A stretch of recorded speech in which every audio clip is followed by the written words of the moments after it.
Análise, vontade.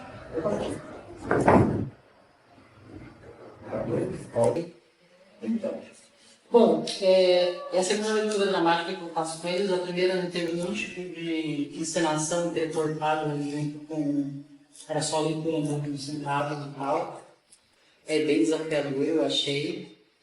Eu que neguei Nelson Rodrigues por TV, então eu neguei Lacan e Freud também, não comparando de forma alguma. Mas é bem interessante, assim, ó, essa peça ela me fez dar uma bugada. Pensar a vida foi bem complexo, assim, para mim. Depois pensar os outros, eu confesso que, claro, a gente acaba trazendo para o âmbito pessoal, do reconhecimento ou não de experiências vividas ou ouvidas dos outros, mas foi um desafio, assim, entrar no personagem de alguma maneira, porque não é alguém com quem eu me reconheça muito, sabe? Mas eles são uma delícia de trabalhar, então facilitou muito. Você, Paula, não entraria na situação de, para salvar a sua irmã, entregar o mais válido para você, que é a sua marido. Não é questão de entregar ou não vai ver, porque eu acho que não existe, eu acho isso um drama muito exagerado. Eu teria contratado um motoboy, um garoto de programa, sei lá, gente, passaria, nossa, super daria várias outras soluções. Mas a questão não é essa, né? Eu acho que isso também existe, né? Muito existir, que é. E se a gente pensar também nessa questão que ele pensou, que a vida é uma avó e ela sentir prazer, né, Eu acho, uma coisa que me fez parar para pensar muito foi na característica dela e do marido de serem exibicionistas e voyeurs ao mesmo tempo. Ele, talvez mais exibicionista do que ela, não sei, precisaria analisar. Mas eles compartilham dessa nuance. Tanto que ela sabe o que eles vão fazer no parque, porque ela conhece qual é a modus operandi do figura. Já tem. Então, de certa forma, já fantasiava com aquilo, né? Então, isso que é louco, né? Na psicanálise, pensando, é que o desejo, ele não é coerente com a racionalidade. Então, talvez houvesse um desejo de tudo isso se efetivasse, inclusive a frustração e a traição póstuma, teoricamente.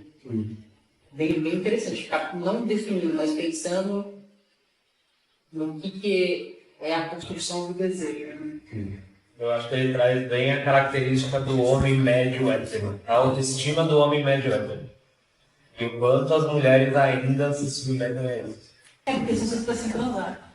É só por isso. E era Só por uma- isso. Só exclusivamente por isso. E era uma época antiga, né? Então que a mulher era o homem, era o cara lá e ele era esperado por ele. O contexto histórico é algo muito importante para levantar. Você contrataria um Google Boy, você não. Então, porque aí ele fez a pergunta para mim. É claro que a gente for pensar em perspectiva, mas pensando que eu tenho uma certa questão, eu entendo completamente, a gente tem questões temporais, a cultura nos atravessa, o momento histórico ele é determinante para um comportamento coletivo. Mas a gente teve ao longo do tempo figuras como a Lu André Salomé, a Naizinho, o cara que namorou a Lu, o Hilke. Então, existiam pessoas, o Marquês de Sade, esqueci o poeta, então, que namorou, ou, sei lá, a mãe da Mary Shelley, Lord Byron, aquelas que lá, o Lord Putão. Então, eu acho que, independente da época, sempre indivíduos que operam uma singularidade interessante. Pode ser que eu, naquela época, fizesse alguma coisa mais ou menos por aí. Talvez não. Bom, para quem aprendeu a virgindade com lápis, nada. Em vez de dar meu marido, eu compraria um estrepon e chamar ele uma amiga. Porque carne seria complicado esse problema de. Mas ó, a magia do Nelson acho que mora bem nisso. Né? Ele trabalha muito no limiar do que é aceitável ou não na sociedade. E isso ultrapassa o tempo. Essa possibilidade, acho que na obra do Nelson nem entraria, né? Porque ele era muito bom, ele foi muito bom em olhar as nossas famílias tradicionais e justamente incluir a família de dentro para fora, né? Então ele sempre pegou, as personagens do Nelson sempre teve, né? A a prostituta, sempre teve o corno, sempre teve a bonitinha mais ordinária, o honesto cafajeste. Então são figurões que permeiam no universo do Nelson justamente para trazer essa hipocrisia da nossa sociedade, principalmente, né, ele tinha uma predileção ali pela carioca e essa classe média que tem a família, a moral e os bons costumes muito bem apresentados socialmente, mas dentro de casa, entre quatro paredes, essa implosão, né? Então, os nossos desejos e essas explorações, né? Até onde eu vou de desejar, não desejar, até onde também o erotismo funciona enquanto desejo e fantasia, e o quanto que isso deve, às vezes, ficar só na fantasia, porque também trazer uma concretude a outros desdobramentos que, às vezes, nem nós estamos prontos a lidar com os próprios desejos, né? Então, ele brinca muito com isso, assim, você quer mesmo? E se acontece, né? E o dia seguinte, você vai lidar bem? Né? Além disso, além disso, tem a questão de que às vezes a concretização do desejo, uma fantasia, leva a uma questão de morte, porque você, às vezes, em alguns casos, um desejo que não se concretiza é um motor de desejo para continuar existindo. A jornada do herói. Jornada do herói. Queiroz? Como você vê, Paulo? Qual é um traço da continuação do que é o hétero top? Eu acho que o homem não evoluiu nada de lá pra cá e eu acho que nem sei se vai evoluir. Eu acho que, não sei, eu não tenho dúvida se o hétero ele realmente tem a capacidade de envolver sentimento numa relação. É simples, né? Já tocou na hora, mais uma pererequinha para ele, né, nova, virgem. Então, eu acho que fazer uma análise assim, né, que tem de referência por hétero, eu teve muita evolução. Mas eu vejo o perfil dele como um homem que se sucumbia aos desejos da mulher, parece até meio que manipulado por ela, mas que Era conveniente. era conveniente, a verdade era essa, né? Talvez ela desejasse o desejo dele. Então, o que quer que ele viesse a desejar com ele, mas ela foi ela mesma. E se tratando de sexo, né? Então, por favor. Por mais que seja realmente um absurdo, né? Se o Nelson tem trazendo esses absurdos, é um absurdo mais no sentido de é difícil encontrar pessoas que vão ter histórias assim. Não acho, sabia? Nem acho absurdo. Não contrapondo você, porque eu conheço muitas histórias. Então, tipo, pode, realmente, tipo, tem, né, não é todo, tem, sei lá, casos de família, coisas assim, que vai ter casos bizarros da história, mas também é pela questão de, seria ainda mais comum, porque levando em conta os desejos, pensamentos mais primitivos e mais encobertos assim, no ser humano.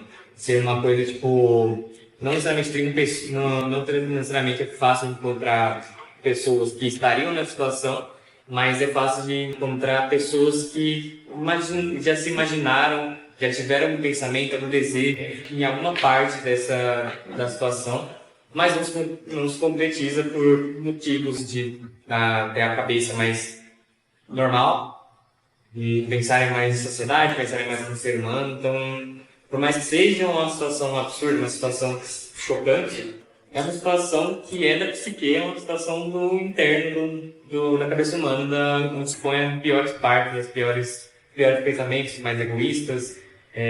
Acho que essa parte bem grotesca que o Nelson gostava de explorar.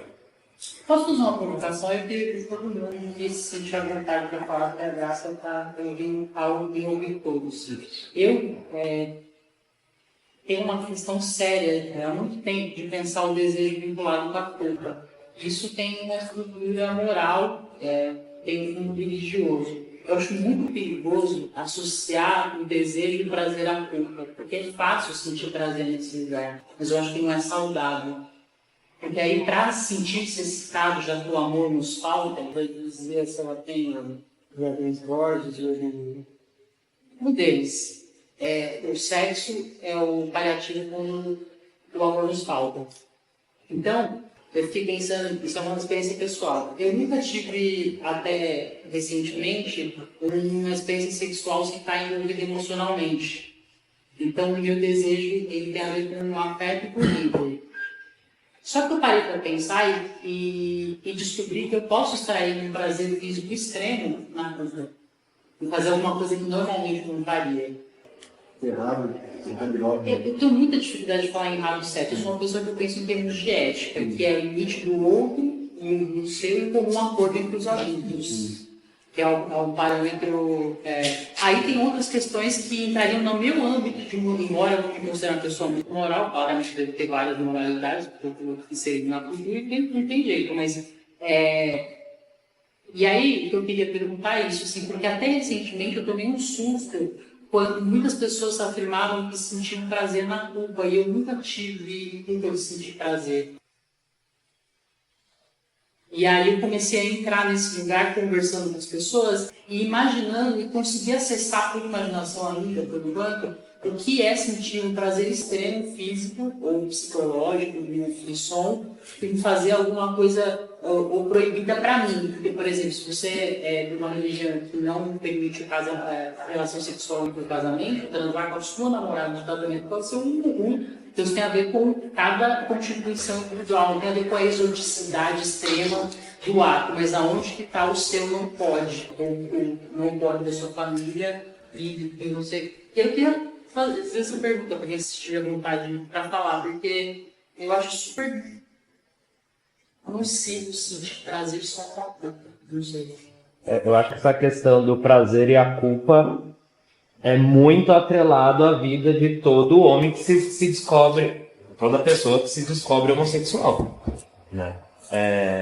O quanto a pessoa reprime, o quanto a pessoa esconde, acha errado, se culpa, se pune. E assim, nunca fiz essa análise do quanto realmente talvez não sair do armário não seja mais prazeroso, sabe? De fazer o escondido, de fazer de ter o prazer na culpa, né? Mas a gente desde que é criança, sei lá, se você faz você qualquer um, não sei especificamente, se uma questão de masturbação, de mostrar genitais, desde criança, no desenvolvimento, se você toma uma carcada, e aí quando você também está se tocando, desenvolvendo a sexualidade, masturbação, lá, se os pais colocam, ai, Deus não gosta disso, ou faz uma carga de culpa, a culpa já vai começar com tocar o próprio corpo. Ela nem vai, ela precede a ideia de sua identificação de sexualidade, de gênero. A culpa nesse lugar, acho que ou está misturada, né? Depende de que momento isso acontece na vida da criança.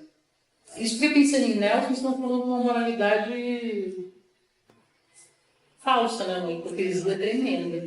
Uma estrutura que é um país extremamente moralista, mas que consome pornografia, inclusive pornografia pesada, a rodo. Então, quer dizer, o que acontece no bastidor e que a gente é proibido de falar abertamente entre as famílias, inclusive para proteger crianças e indivíduos, porque ele não pode ir no silêncio. E aí vem a persistividade do homem. Nós, todo mundo fala, né? Você tem uma filósofa. Ela pensa pra caralho. Se defendesse, acabou cedo. Então, na verdade, as mulheres não têm mais experiências sexuais libertárias, elas são punidas. Punidas com falta de afeto. Pela família, pelos caras que não têm as relações. Tem aquele lugar de só vou transar ali. Isso é o lugar de controle. Dá pra mulher, faz uma mulher sentir ter 5 caras saindo durante a semana, sejam atenciosos com ela, mesmo desde que o cara pode ter 3 ou 4 ou 5 mulheres saindo por aí, que vão ser amigas, que vão ouvir, que vão... Mano, essas mulheradas tudo ia virar um foguete em direção ao universo. É uma questão de repressão, eu acho. E você, mulheres? Eu acho que o tabu é uma coisa que vem que é colocado na gente. Alguém chega na gente e fala, isso foi por causa disso. E de alguma forma, isso na nossa cabeça, às vezes vira um gatilho para aquilo ser mais prazeroso. Por isso que eu estou te falando, que eu tenho esse lugar para a gente olhar como seres humanos. Porque é isso que leva ao que eu chamaria de perversidades. E, sobretudo, envolve você abusar em qualquer nível psicologicamente ou fisicamente de indivíduos. Ela vai indo para esse lugar também, não que seja o único. Mas aí não é o perigo, que é proibido. Eu acho que tem uma grande questão em tudo isso também, que é o novo para... Você falou aqui da dramaturgia em si, o novo para aquele casal. Tanto ele quanto ela, imagina, não tinha tido essa experiência. Tanto que ela incentiva isso. Depois, ela recua.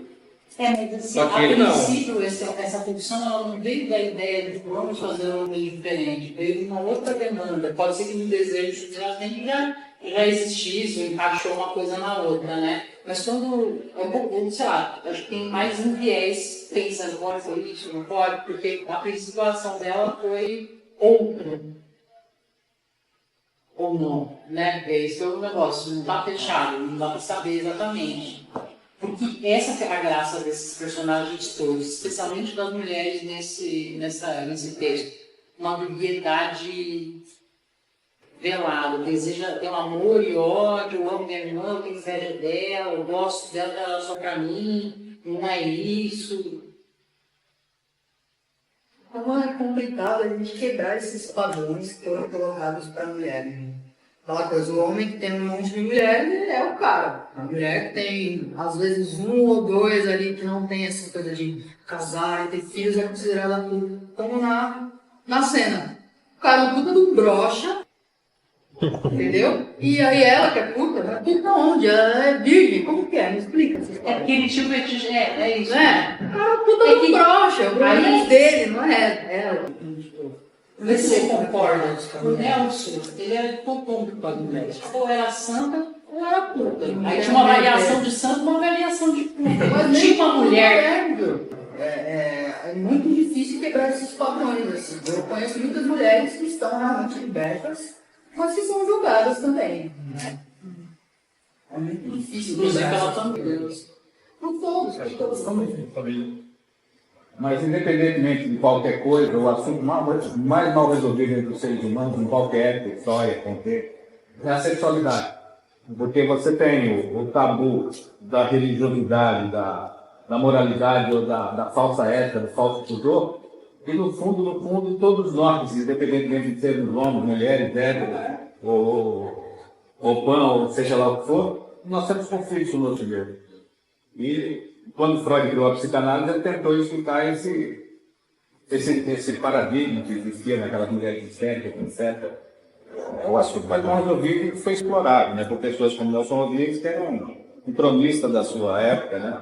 Falava talvez ele tenha lido muito Shakespeare, se inspirou em algumas coisas dele, etc. E alguns outros autores, como você falou, o Marquês de Sá, sabe? E outros caras até para parte da história. Por que a gente lê Nelson Rodrigues, mas não lê Vargas?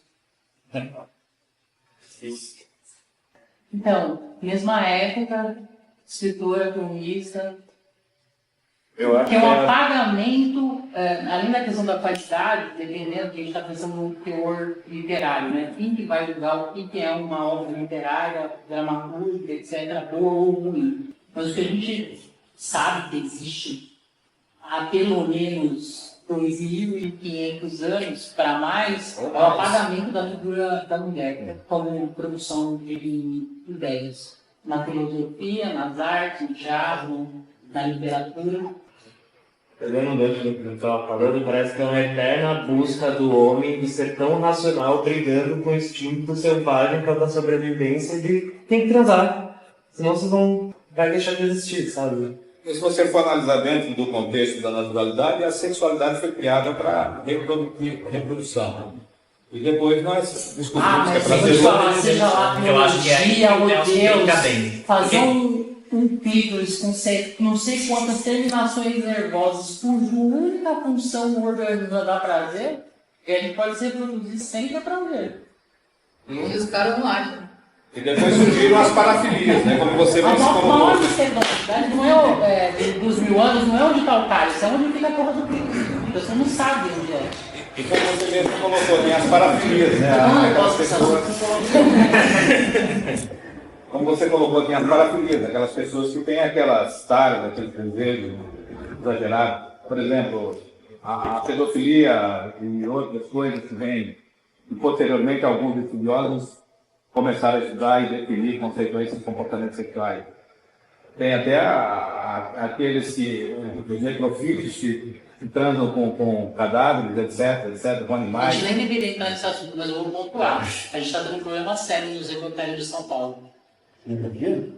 Os funcionários estão ganhando muito dinheiro no mercado de necrofilia. Eu acho que talvez seja até uma coisa... Lá igual, depois vocês procuram ou não, viu, gente? Porque eu me incomodo pra caramba. Isso me dá uma gastura infinita, porque nem morto a gente tem em paz. É sério. É uma coisa que você analisando dentro do contexto, né? É uma coisa que você... Pô, como é que a pessoa tem atração por um cadáver?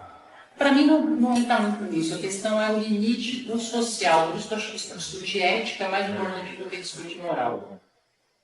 É porque a ética e a moral é a mesma coisa, só que a ética é coletiva, né? E a moral é individual. Não, no fundo, a moral é mais pessoal, sua, e a ética é dentro de um contexto social. Eu acho que o Aristóteles, de vez em quando, se remete no túmulo quando ele ouve falar a palavra ética, porque a gente dissociou completamente o... Moral, ethos e moral, na verdade, a moral tinha uma questão que era muito parecida com o que hoje, semanticamente, se entende como ética. Mas houve uma mudança de atribuição e entendimento de significado com a palavra. A moralidade ela ficou mais superficial e mais ligada a preceitos dogmáticos. A ética tem uma questão mais filosófica. Sem querer mudar de assunto, mas eu tenho uma dúvida, eu tenho uma curiosidade, na verdade. Eu não sei se é a primeira experiência de vocês em assistir uma leitura dramática. E para quem foi, ou mesmo que eu tenho essa primeira vez, como que foi essa experiência para cada um, né? É como um feedback também. Pode ser sincero, gente, aqui ninguém tem medo de se sentir. Apesar que eu posso ver ele, tá caladinho. Então, por ser leitura dramática, eu imaginei que seria uma coisa mais sentada. E eu me surpreendi e de um lado muito positivo mesmo, porque isso ajudou a ter dinâmica na leitura, então era uma coisa que todo mundo estava conectado. E iluminação maravilhosa, né? Muito. Enfim, as marcações também, os focos de luz. Que maravilha. A bolsa do preto, vamos dar voz às mulheres. O que você acha da experiência? Eu gostei bastante, porque eu já estava um pouco mais acostumada com isso. Caso global, então eu acompanhei algumas leituras já que já tinham mais dinâmica, já. Ainda assim, cenário de novela, mas que já tinha isso. Eu também imaginei que era uma coisa mais sentada mesmo. Então, quando eu cheguei um pouco atrasada, gritando, e nossa, o negócio vai ser bem melhor do que... Dá para entrar mais em cena, assim, eu acho que para quem gosta muito de teatro, esse tipo de leitura é muito mais interessante do que vir fazer, porque acaba sendo um processo de sentar agora, que é muito mais de vocês e de quem assiste. Quando você assiste, você não está vendo texto na sua frente, por exemplo, eu tinha acesso aos textos, então eu ia acompanhando, então ficava uma coisa até mais gostosa de assistir, mas quando você não tem isso, você tem essa dinâmica teatral, é bem interessante. Eu sou uma pessoa que assiste muito making-off, então assim, pra mim isso aqui é tipo... Tá assistindo o making-off da Netflix, assim, de vocês. Eu queria ouvir do Thiago, porque o profissional do Thiago, ele exigiu bastante da gente. Porque a gente ficou imaginando o porquê que o Décio não conseguia se relacionamento com o Lígia. O que impedia ele? Era sexualidade? Era feitiço? Era alguma repressão infantil que ele trouxe do passado? Ele era reprimido? Como você viu Décio, Thiago? Então, na construção do personagem, teve uma parada muito doida de tentar criar um prólogo pra ele. Algo que veio antes que eu peça que o Nelson não entregou pra mim. E aí eu fui pensando, tipo, no passado dele, de onde ele veio, quem eram os pais dele, a sociedade não, o ambiente no que ele cresceu, sabe? Então, tipo, dessa um cara que eu particularmente, eu acho ele totalmente errado, totalmente zoado. É um cara misógino, racista, machista. Mas por que dentro da dramaturgia ele faz sentido? Por que ele pra ele não tá errado, tá certo?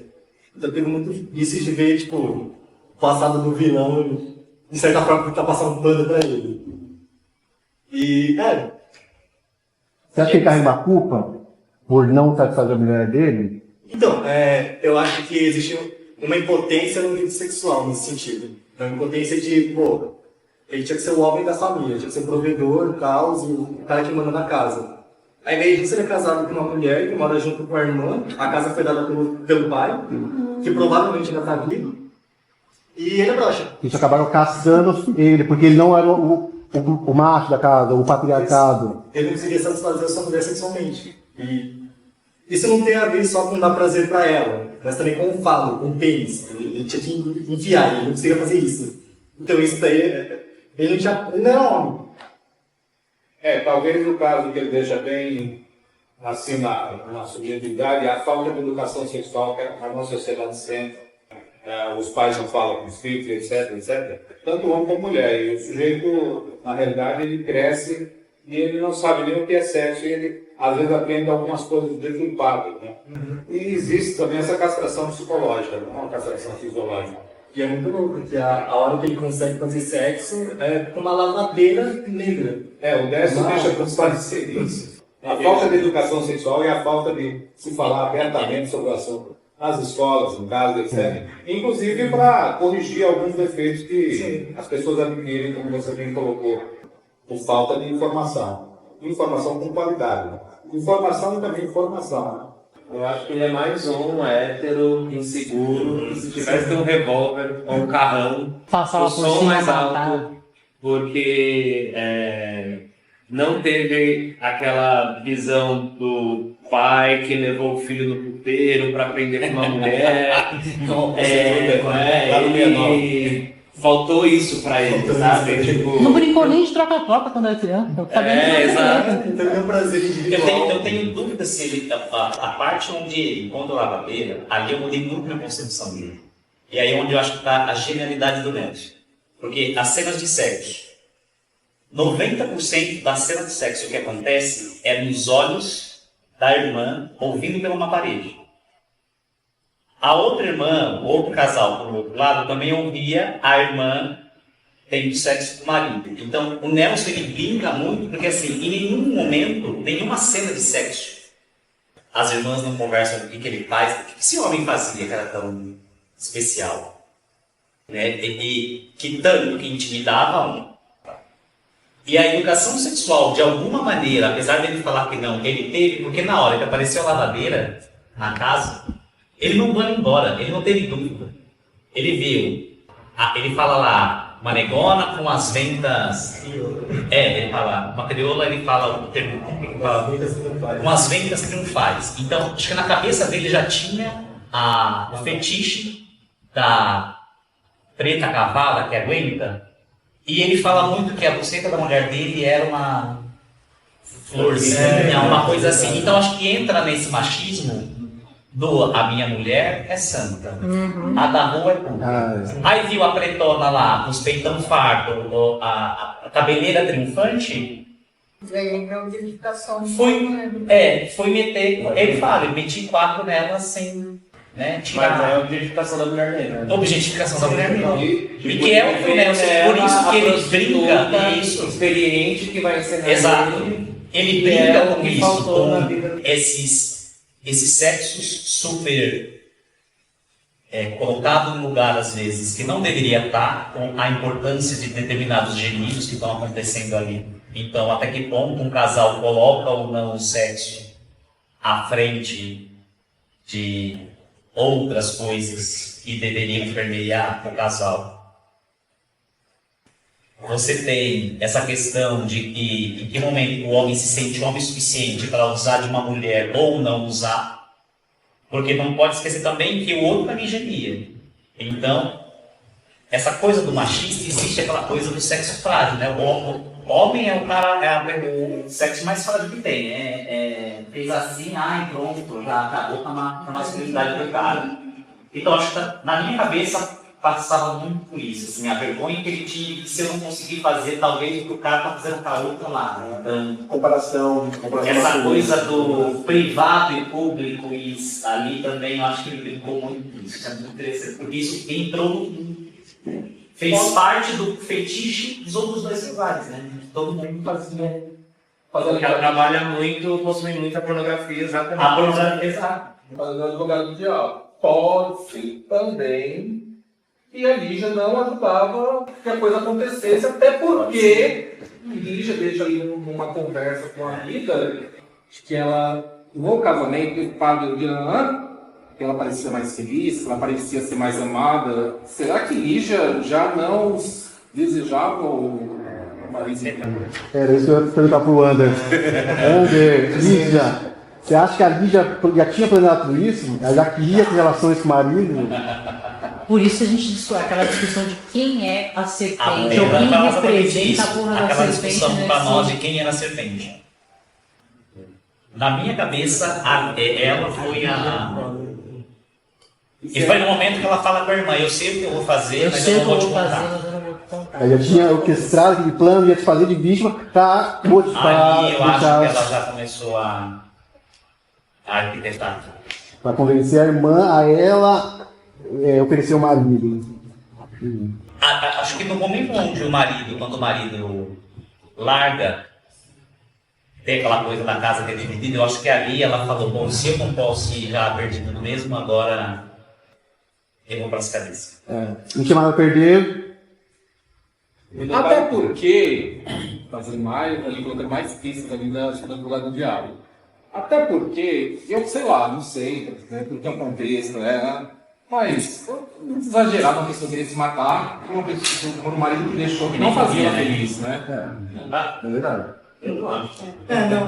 Porque a ordem do afeto e do desejo ela é muito complicada. Talvez o matar nunca fosse a vontade, mas o sim de fazer vítima e ser socorrido, por exemplo, uma possibilidade. A outra é realmente não encontrar formas de satisfazer o próprio desejo em várias instâncias e você perder a vontade de viver, porque você não tem mais nenhum laço, nem do fingimento do casamento para, sei lá, se abandonado de várias formas, porque ainda estava, né? Essa questão dela tá dura com a irmã. Ela sentia inveja pela irmã, ou ela tinha amor pela irmã e esse distanciamento dela em relação ao casamento fez quebrar essa harmonia, se é que havia entre as duas anteriormente. Discutiu se teria uma relação além do fraternal, além da duas nessa questão. Né?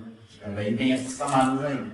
Mas aí é conhecer bem demais a irmã, a ponto de saber que uma sabe que a outra vai liberar e a outra sabe que a outra vai aceitar. É que muitas vezes a gente discutiu que poderia haver algum tipo de tensão sexual entre as duas. E se realizaria por intermédio do terceiro na fantasia. Então, a gente ou talvez não, ou talvez seja manter essa tensão. Não tinha. E quem melhor para manipular uma outra pessoa do que o próprio irmão? O pai, a mãe. O pai é uma mãe, o pai Não falando da peça, né? Mas várias pessoas, a gente nasce de manipulação.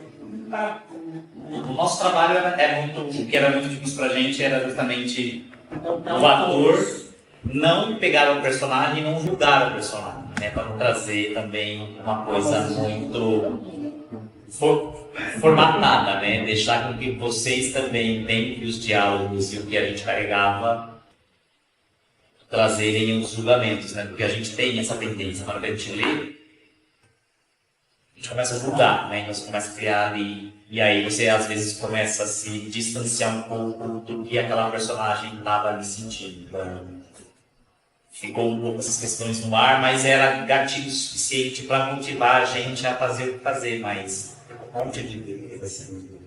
Não vou entrar aqui porque eu não quero tendenciar numa possível relação delas que vocês têm que ser posto aqui agora.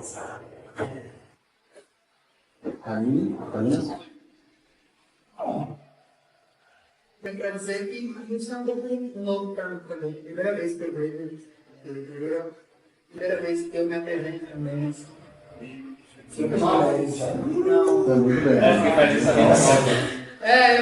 Vamos dizer que eu fiquei bem nervosa no processo. Passou. Foi bom. Mas Demorou, amiga, né? eu fiquei muito nervosa com o processo, foi meio em cima da hora, eu tive muito tempo pra desenvolver. Você já nem deu. Bem, mas a hora que a tela começou a rolar, eu falei, acho que vou vontade aqui. Eu acho que consegui desenvolver bem, adorei a história.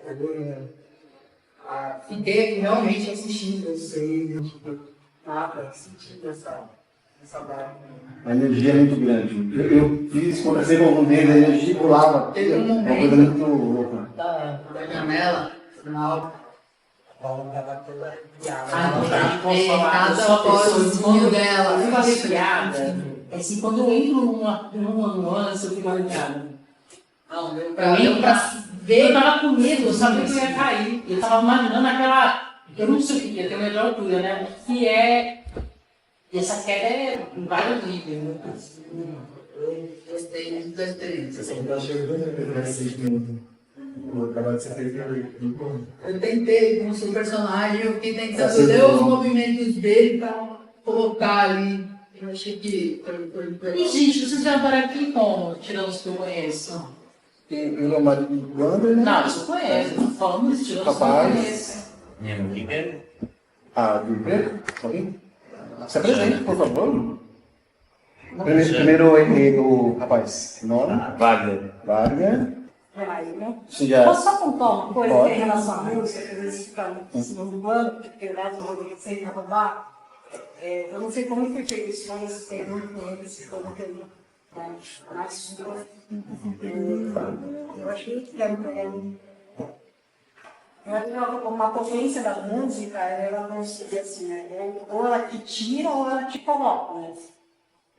Eu acho que uma coisa muito gostosa de você estar na tensão da cena, né? Quando você está ali quase não julgando, e aí você vem abaixo, você respira, e aí tem uma coisa que é muito sua, assim, o seu tom de voz também te tira da peça. Da tensão, Por mais que você saiba a letra da música, que você continue cantarolando na cabeça, na hora que você para, assim, é uma coisa suave, e aí volta, as coisas visuais para algum período nesse ponto de conseguir não ser nada, mas está tudo muito junto, assim, aí eu acho que é muito da busca do seu tímido, do seu identificado, que fez que coubesse para você fosse realmente mais uma atriz, né? Mas você entrou como um personagem.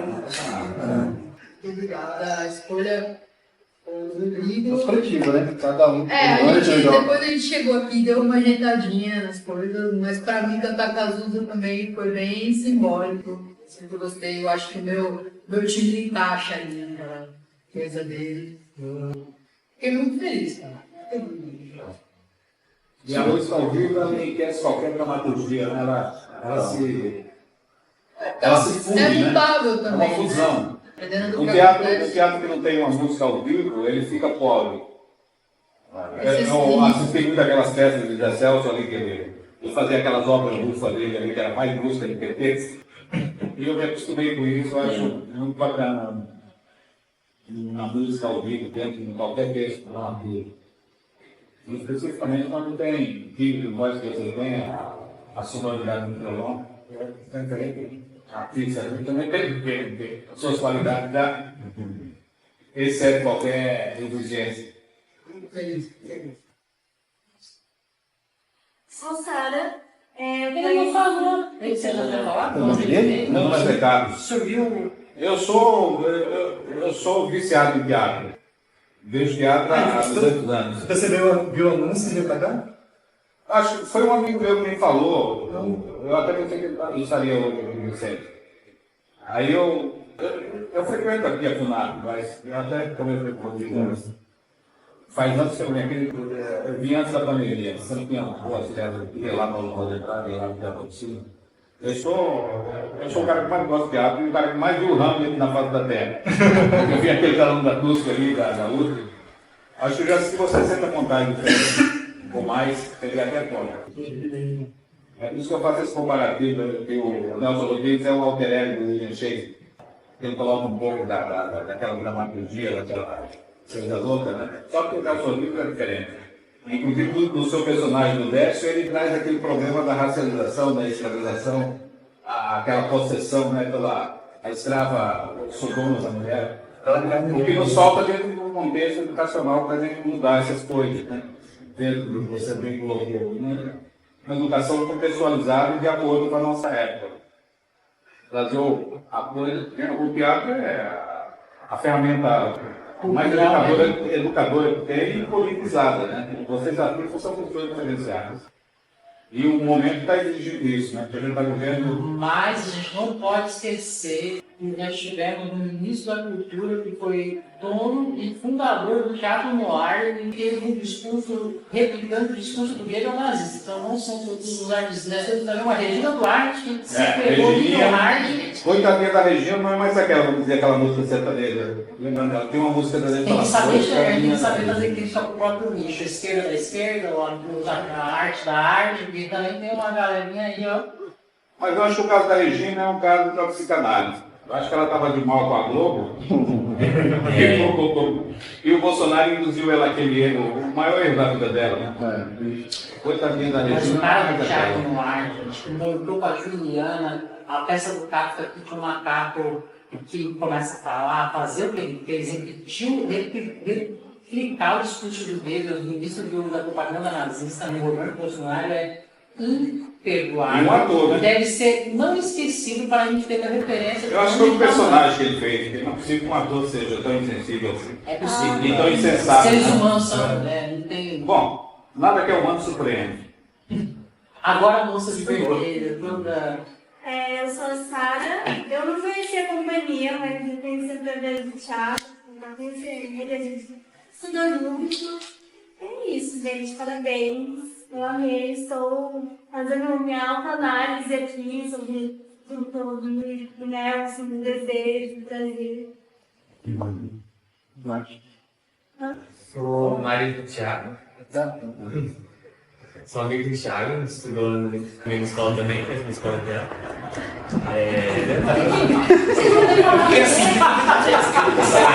Você não continua peça.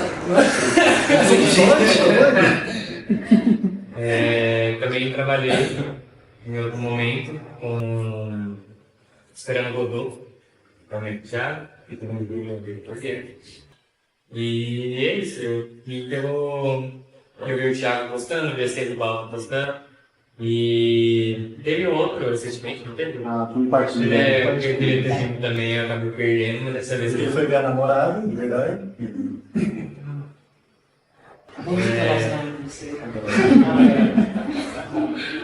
E aí, isso aí. Cheguei nisso também, achei que por leitura dramática eu também esperava menos. Eu também. Ali sai. Eu também. Esperava menos. Surpreendido. Eu não faço ideia. Uma demonstração assim, de potencial, de um estudo. Isso aí, achei muito legal. Oi, prazer, eu sou a Natália. Nossa iluminadora. Eu também sou atriz e agora eu tô só fazendo um estúdio. Eu sou bem cheia de ninguém. É uma dificuldade, né? Acho que é a segunda vez que eu faço interação de grupos. E é muito legal, mas também eu queria muito estar aqui embaixo assistindo. Porque parece que você não consegue pegar tanta energia, né? Você fica ali na técnica. Mas você tá falando a base, Gabo. Você pode avisar que a luz é muito importante para o menino. Um jogo, uma troca entre você, né? Acabou de se conectar. E eu tô aprendendo isso agora, então, tipo, eu tava lá e eu ficava nervosa, mas também tentava prestar atenção na cena quando tinha os movimentos de tensões, né? Então, tipo, eu ficava assim, calma, ia voltar aqui. Foi muito interessante, muito legal. Eu não conheço tantos textos do Nelson Rodrigues, mas muito legal o bate-papo, assim.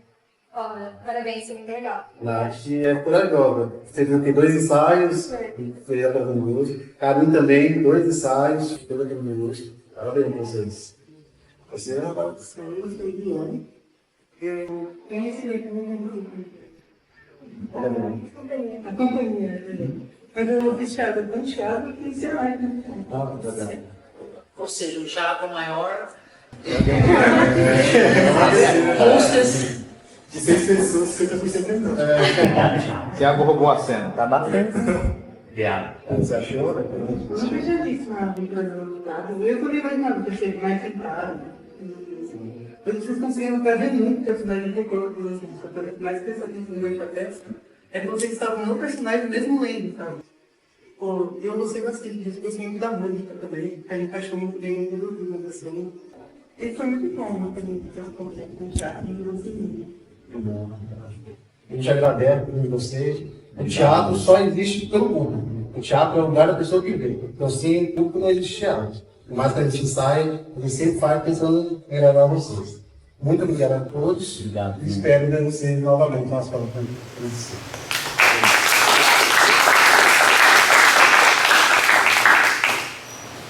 Valeu, pessoal.